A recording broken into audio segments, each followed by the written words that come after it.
Have you ever poured your heart and soul into something, your work, your relationships, your dreams, only to feel like it's never enough? What if the problem isn't the world around you, but the way your mind responds to it? Over 2,000 years ago, the Stoics thinkers like Marcus Aurelius, Seneca, and Epictetus faced wars, failures, betrayals, and even slavery. Yet they found a way not just to endure, but to thrive. Their secret? A set of timeless principles that still guide us today. In this video, we'll uncover 10 Stoic lessons, clear, practical, and deeply human, that can help you live and work at your very best. So the only question is, are you ready to see the world and yourself through Stoic eyes? Most of the time, the walls that stop us aren't real walls, they're stories we tell ourselves. I'm not ready. I'm not smart enough. I'll fail anyway. The Stoics believe that hesitation is often just fear in disguise. Epictetus, born a slave, could have spent his life in silence and despair. But instead, he asked, why not? Why not study? Why not teach? Why not live with dignity even in chains? That simple question cracked open possibilities where others only saw limits. When you catch yourself stuck staring at a blank page, postponing a project, or holding back from a conversation, pause. Ask, why not try? What's the real cost of failure? Most of the time, the cost is tiny compared to the regret of never starting. Stoicism doesn't promise you'll always succeed, but it promises that action, even imperfect action, shapes you into someone stronger, braver, more alive. So what's one thing you've been holding back on? Today, ask yourself, why not begin? Without a clear purpose, life feels like drifting at sea, busy, moving, but never arriving. The Stoics taught that every action should serve a higher goal, what they called telos. Purpose is not about doing more, but about doing what matters. Marcus Aurelius, emperor of Rome, ruled an empire constantly at war. Yet in his private writings, he reminded himself daily, waste no more time arguing what a good man should be. Be one. His purpose wasn't to chase fame or comfort, but to serve Rome with justice and integrity. For us today, purpose doesn't have to be grand. It might be raising your children well, creating honest work, or simply becoming a little wiser each day. What matters is alignment. Your choices reflect what you value most. Here's the Stoic challenge. Before you act, ask, does this serve my purpose or distract from it? The more often your answer is serve, the more coherent and powerful your life becomes. So, what's your telos? Have you named it, written it, lived it? We often dream of big breakthroughs, overnight success, instant mastery, sudden transformation. But the Stoics remind us, greatness is built in increments, not explosions. They called this the path of the Procopton, the one who makes steady progress. Seneca once wrote, no man becomes wise by chance. Wisdom, strength, and virtue are cultivated step by step. A single workout won't make you strong, but 100 will. One honest choice won't make you virtuous, but thousands, repeated daily, will shape your character. Think about it. What if instead of asking, how can I change my life? You asked, what small action today moves me one step forward? Write one page, learn one new word, have one honest conversation. These tiny victories compound into transformation. The Stoic doesn't measure progress by comparing to others, but by comparing today's self with yesterday's. Growth is personal, humble, and relentless. So here's the invitation. What's your one small step today? Take it and let tomorrow's self thank you. How many dreams die because we wait for the perfect moment? We tell ourselves, I'll start when I'm ready, when I have more time, when the conditions are ideal. But perfection never arrives, it's a moving target. The Stoics urged action over endless planning. Marcus Aurelius wrote, you could leave life right now, Let that determine what you do and say and think. To them, delaying was a form of self-deception. Life is short. The right time is now. Think of a sculptor. He doesn't wait for the perfect block of marble. He picks one, imperfect as it is, and begins to carve.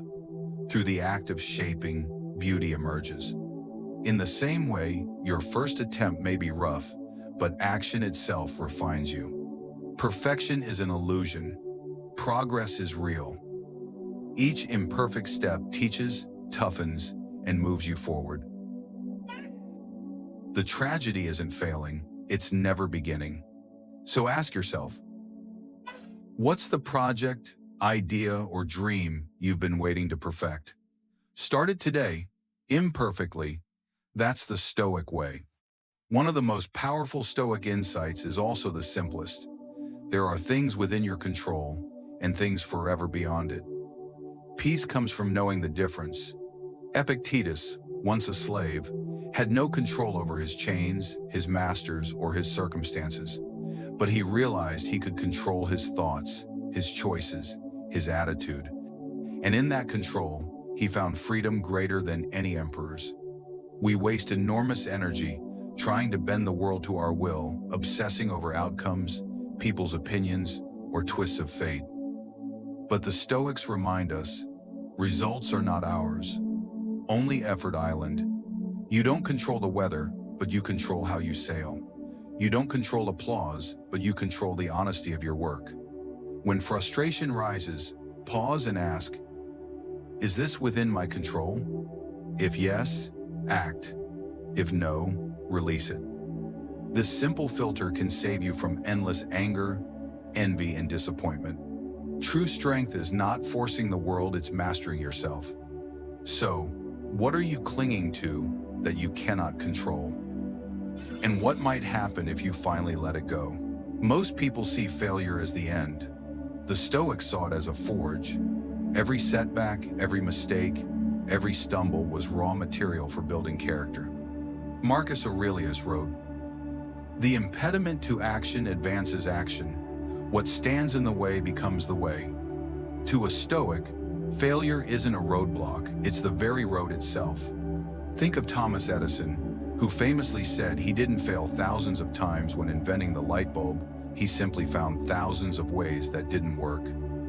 Each failure refined his path toward success. That attitude is profoundly Stoic. When something falls apart, a project collapses, a relationship ends, a plan backfires, you have two choices. Complain about what you lost or extract the lesson and grow. Failure gives feedback. It teaches resilience, patience, creativity. It strips away illusions and shows you what really matters. The Stoics believe that adversity is unavoidable, but suffering is optional because suffering depends on how you interpret events. So next time failure knocks, ask, what is this teaching me? How can this obstacle become my training ground? How much of our lives are wasted chasing approval? We post, we perform, we conform, hoping for applause, likes, or validation. But the Stoics warned, living for the opinions of others is a prison. Seneca wrote, "We suffer more often in imagination than in reality." Much of that suffering comes from imagining what people think of us. But here's the truth. Their thoughts are beyond our control. And their approval is fleeting. Today they cheer, tomorrow they forget. The Stoic chooses a different standard. Virtue. If an action is honest, courageous, just, then it is enough even if no one notices. The applause of the crowd adds nothing to the value of integrity. Think of it this way. A tree doesn't need permission to grow, and neither do you. Your worth doesn't depend on likes, titles, or recognition. It depends on living true to your values. The freedom you gain when you stop chasing approval is immense. You act not to impress, but to express who you really are. So ask yourself, are you living for their opinion or for your own principles? The ego whispers, make it about you. Win the argument. Take the credit. But the Stoics saw the self as part of a larger whole. To live only for yourself is to live small. To serve the greater good is to live greatly. Marcus Aurelius, emperor of Rome, constantly reminded himself that he was not a ruler above men, but a servant of the city. He wrote, "What is not good for the hive is not good for the bee." In other words, our well-being is tied to the well-being of the community. When we act only for ego, we may gain short-term victories but lose long-term harmony. When we act for the collective, we strengthen bonds, build trust, and leave a legacy. This doesn't mean neglecting yourself. It means aligning your actions so that your personal growth also uplifts others. The Stoic path asks, does this choice serve only me, or does it serve something larger? True greatness is not measured by how much we take, but by how much we give. So ask yourself, in your work, your relationships, your daily choices, are you serving just your ego or the greater good? Death is often seen as something to fear, to avoid thinking about. But the Stoics turned it into a guide for living. Memento mori, remember that you must die, was not a grim slogan, but a call to urgency and presence. Marcus Aurelius reminded himself daily, you could leave life right now. Let that determine what you do, say, and think. Awareness of death strips away the trivial. Petty arguments, endless scrolling, chasing shallow rewards all fade when measured against the brevity of life. To remember, death is to sharpen life. It teaches us to cherish time, to say what we mean, to love without delay, to act without procrastination. When you accept that tomorrow isn't promised, today becomes infinitely precious. Ironically, those who meditate on death the most often fear it the least, because they know what matters isn't how long you live, but how deeply, how honestly, how fully. So pause and ask, if today were your last, would you live it differently? And if yes, why not live that way now? For the Stoics, living according to nature was not about running into the woods or rejecting civilization. It meant aligning your life with the rational order of the universe and with your own true nature. Nature shows us impermanence. Seasons change, rivers flow, storms come and go. To fight this reality is to suffer. To accept it is to live in harmony. We are not here to control the universe, but to play our part within it. Your nature as a human is to reason, to act with justice, to contribute to the whole. When you live in conflict with that chasing greed, cruelty, or deceit, you go against yourself. But when you live in alignment, seeking wisdom, courage, self-control, you fulfill your design. Living according to nature means simplicity over excess, acceptance over resistance, virtue over vanity. It is a reminder that you are both small in the grand cosmos and yet essential as a thread in its fabric. So ask, are you fighting nature or flowing with it? The Stoic path is not escape, it is alignment. The 10 Stoic principles are not abstract philosophy. They are tools for the battlefield of everyday life, reminders to act with courage, clarity, and calm, no matter what storms come. Perfection is not the goal. Virtue, island. Control what you can, release what you can't. Fail forward, free yourself from approval. Remember death, serve something greater than yourself. Align with nature. These are not just ideas, they are practices.